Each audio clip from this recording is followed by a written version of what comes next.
What's going on, guys? Mark at the workshop on Mark's Aquatics. On this little episode, what we're going to be doing is popping into my living room and checking out my little Fluval Evo marine tank, which I set up a few months back, and see how it's getting on. We've had lots of coral growth, so let's shoot next door and have a look what's going on. Okay guys, there you go. Bit of a transformation from last time. Some corals have done really well, other corals not so well. Now you can tell by that lovely green star polyp there on the left hand side. We had a little tiny patch there when we first started, and now as you see it's completely gone right up the wall there, and I've actually had to start cutting it back here because it was coming onto the front of the glass as well, and running a very fine blade up the side to cut it away from there as well, which I've taken the frags away and I've put some over this side at the back. So we're going to get the same because I want to actually enclose the whole lot, if you remember me saying last time, with that green star polyp. So I think it's absolutely stunning. We'll do some blue light shots a little bit later on, but I thought we'd just go through what's been doing well and what hasn't. Now the Monties really haven't done, we had a nicer piece down here when I first started, but that bit bleached out. Now you can see this bit's starting to bleach out here as well, because these lights I find are very, very strong. They're very, very powerful in the white band of the light. And I think probably the best thing if you're going to do Monties is put them right down on the base and give them a little bit of shade down the bottom. That's probably going to be the best thing for you to do. The one at the back slightly more shaded, and that one is doing a lot better. It's kept its green, that nice fluorescent green colour. Lots and lots of zoanthids, lovely colonies of zoas which I put in there as we've been going along. A lovely toxic green cabbage coral which is spreading out lovely now. That looks stunning under the actinic, the blue lights as well. We've got a little Duncan colony there which is doing extremely well. Very aggressive little feeders, those guys. I'll feed them for you afterwards and you'll see how voracious they can be at eating. The main one that's done the most well, apart from the green star polyp, the pulsing xenia has gone absolutely ballistic in there. I've actually taken 2 lots out since we started. We had that small little cluster of it on the rocks there. It's gone onto the glass at the back there now, you can see as well. And what it does, it'll stretch out, and as soon as that body touches something else, that part of the body will stick, and then this part will shrink away and it'll separate, and you end up with a new little colony. And you can see all those are new little colonies there.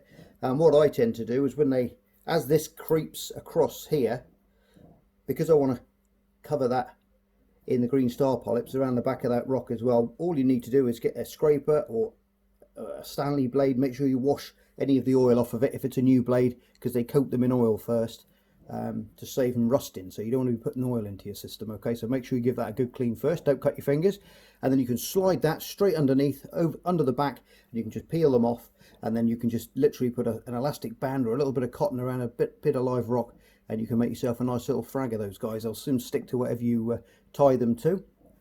What else has been going on? We've got some finger corals down here as well. I love these finger corals. These are from Vietnam. There's 2 types here. That's more the they've got less of a pigmentation in the skin, but they tend to glow a little bit more under the blue lights as well, which is nice. This one's nice as well. This is puffed up quite nice. They work like on a hydraulic action where they'll actually suck the water into their tissues and then they expand.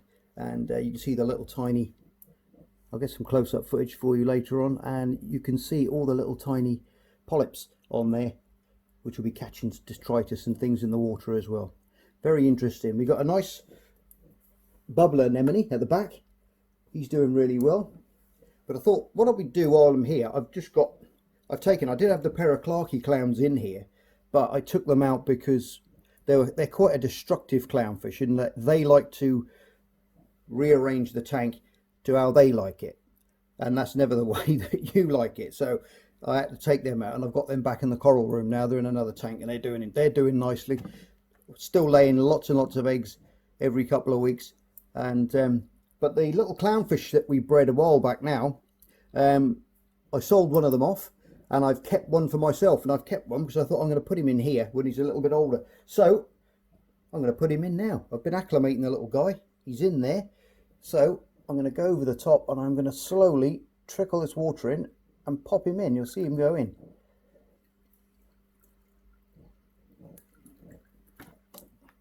Oh, there he goes. Let's see what little dude does flying solo.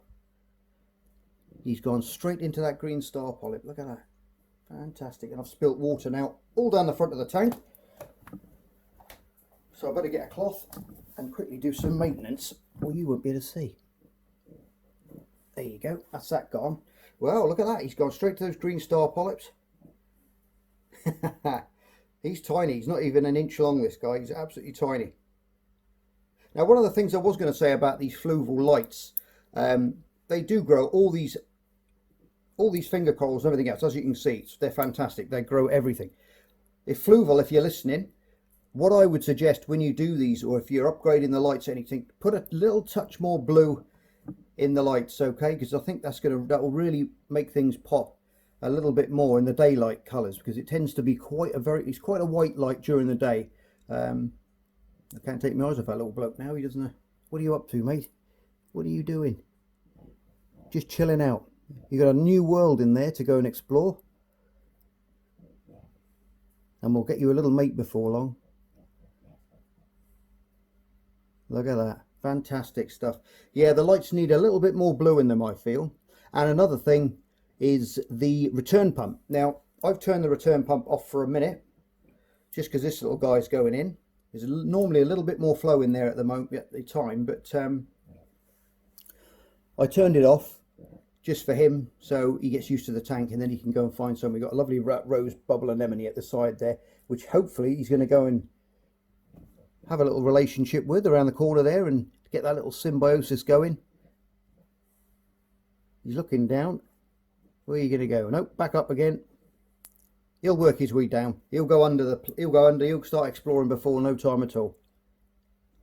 But I find these little Fluval Evos a fantastic little tank. What I'm going to do is I'll link these tanks in the description down below if you fancy buying one, because I think they're great little tanks. My only hiccups is the return pump is not quite powerful enough. I've upgraded to a slightly bigger Eheim pump, which fits in the back. I can't remember the name of it. If I find it, I'll put it in the information down there for you, so you can, if you fancy grabbing one of these. But apart from that, they're awesome little tanks. Great filtration, great little skimming ability on there as well. And once you put these little power heads in, which is all that's running at the moment, I've turned the skimmer off. You can see some debris in the water. It's because I just cleaned the skimmer out, so a little bit of detritus has gone from the back of the tank and got pumped through the system. But look at that. Absolutely fantastic. He starts slowly starting to creep down. It'll be interesting to see what he does. I think I'll give him an hour, and then I'll come back, start filming again, and see what he's done, and see what he's up to. Well, I've waited for a while, and this little dude, he likes it there. So I'll keep filming, I think. He's not going anywhere else. So we're just going to watch him. Now, what I've done is I've put my filter on here, because cameras, as you know, don't pick up colours very well, especially in the blue spectrum, when you're looking into an aquarium. So if things look a little bit brown here and there, that's because we've got these filters on now before I change it over to the blue light. Now, another thing about the pumps, guys, that I was thinking about telling you is, when you keep leather corals, they shed their skins. They periodically shed the skin because algae starts to grow on them, because they're sessile, which means they stay put in one place, and you'll find that they'll release the skins, or they'll close up, and you think, oh no, they're not well, and you worry about them. Don't worry about them. All they're doing is they're just getting ready to shed, and what they do is they shrink right up, and then what they do is they blow themselves back up again, and then a big sheet will just come off. So that will release all the algae, anything that's stuck to them, which stops them feeding or getting the light through that symbiotic net, through the sunlight and feeding. They shed that skin and it gets washed away. Now, the existing pumps in these tanks aren't very powerful, so they don't actually clear, because these guys in the wild, they really do like high flow areas. So when that happens, they do discard that skin, and it shoots off into the current, and it gets taken away until the next time they shed. But I've found the existing pumps weren't doing that. So now I've upped this pump here, and I've angled that head pretty much down at that cabbage coral there, and this one bounces off of the glass and rolls this way, and we've got a right mishmash of current in the tank. It actually lifts it away. If you haven't got that, or you've still got the old type pumps, you can always use a turkey baster and just puff away and clear it that way. There's another way of doing it, and then you can suck out these the skins as well. Or if you don't want them, well, they'll just get filtered out in time anyway. Or hermit crabs, scoff them, and it'll get away that way. So that's another thing with these little tanks as well. Okay, make sure you've got adequate flow in there if you're keeping these type of finger corals and cabbage corals, toadstools, all that kind of stuff, because they all shed their skins. Okay. Cleanup crew wise, all I've got in here is one turbo snail and a few well, you can see actually these just came in on the live rock. They're like little tiny limpets, and there's about 10 or 12 of them. They're forever whizzing around the tank, cleaning off the algae and the glass and keeping it nice and clean. And they keep the place nice and clean. Feeding wise, the only things that I feed in this tank, obviously this little guy's now going to be fed. The Clarkies were being fed before, but after that there's been nothing in here at all. It's been an ultra low nutrient tank. You can see the gravel's lovely and white still. We've got no algae growing on there or anything, and that's because the nutrients have been kept right down, so there's nothing for the algae to feed on. Lots of copepods in there as well. I'll give you a close-up shots of some of those little dudes in a minute. They're all whizzing around the back on the glass. He's going to start chasing them around now because they've been on their own, so they come out in the daytime. They're quite happy to be feeding on the algae, but now he's in there. I think he might have a little tasty meal there on the glass, so you might chase them around when he gets a little bit more accustomed to his home. And yeah, apart from that, I feed the hammer coral a few little bits of mysis shrimp. I feed the Duncans mysis and the bubble anemone. Well, once this little guy hosts it, he'll be taking in bits of food for him anyway, so that's going to be interesting to see if he takes that. It's a lovely rose bubble tip which they absolutely love to host, so hopefully they'll get together probably by the morning. Tomorrow morning he may have found it, and he'll be inside and having a little chat with his new mate. You can just see Terry Turbo up there on the corner, sorry, up on the top of the glass there. He's just chilling out up there. He's had his breakfast, whizzing around the glass and cleaning up the place, and now he's gone up there for a chill out for a few hours, and then he'll start his little engine and he'll be off again. So I think what we're going to do now, we're going to turn it over now to the blue lights, and you'll see a lovely little transformation. It's my favourite time in the evening when these little blue lights come on. And obviously you can't, with these lights as well, that's another thing, then you can either have the whites on or the blues on, or the preset, whatever it is. You can't change it over. You can't do it on a control, as it were. You've just got to turn it on or off. So I'll switch it to blue, and look at that, absolutely stunning. Everything in there pops beautiful. Pulsing Xenia just glows blue, but all the zoanthus is beautiful blue and red tips. Got another huge colony at the back there, which is even more red. This is absolutely stunning up the side there, just flowing like a field of flowing grass, and that's what I want to encourage now with this leading edge growing here to go along the side. The Monties all pop as well, the Duncans.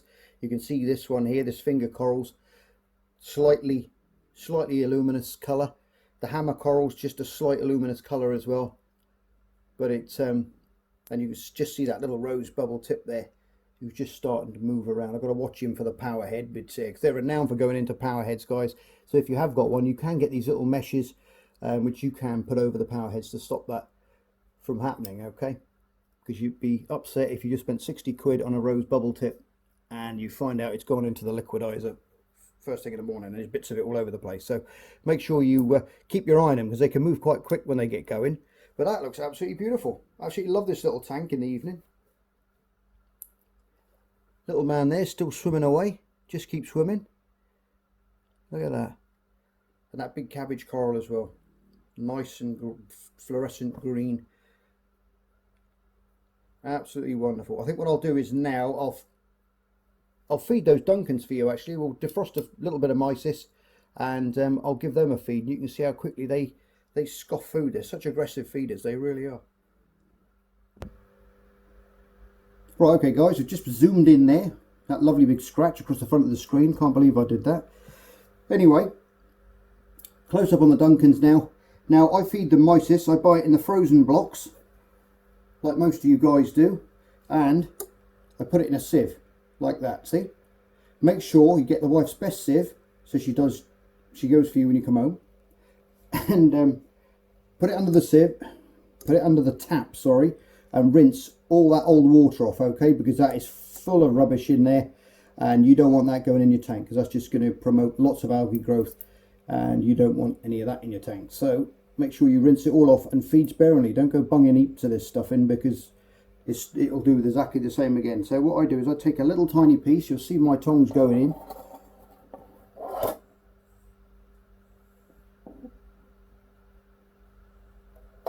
And you'll see them grabbing that out. Oh, I just knocked my light away. Let me put that back a bit. That's better. I'll feed that. All the other bits that get blowing around. Mr. Clownfish has already, oh, he's already got a piece already. Good lad.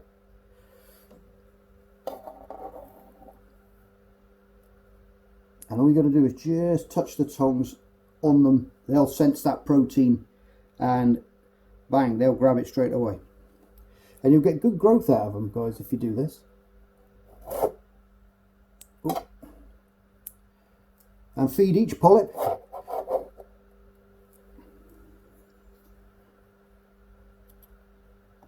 Sorry, I'm a bit quiet. I'm just trying to concentrate here.